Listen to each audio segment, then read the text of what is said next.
Anong part ng beef ang ginagamit mo pag magluluto ka ng nilagang baka? Ayan, magbigay tayo ng ilang best na pwedeng natin gamitin. Number 1, beef shank.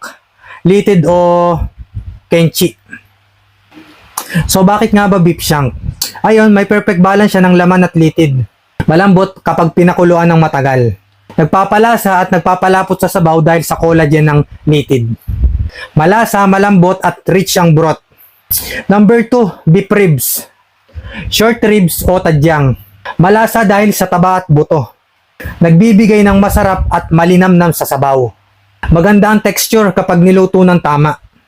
Yung hindi agad nakakalas pero tender. Number 3, brisket. Dibdib o petso. Bakit? May laman at may konting taba. Juicy at flavorful. Madaling nguyain kapag na-pressure cook o pag napakuluan ng matagal. O ito, bonus tips. Pwede mo pagsamahin ang shank at ribs para sa mas masarap na sabaw.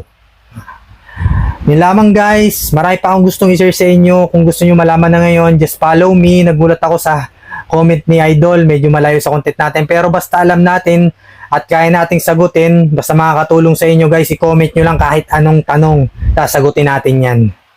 At alam nyo bang pwede nyo malaman kung sino nag-i-stock sa inyo? Click nyo lang yung arrow sa baba, then more.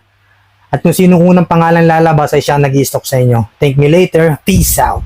Guys, pasupport naman ang ating FB page. Don't forget like, share, and subscribe. Love you all.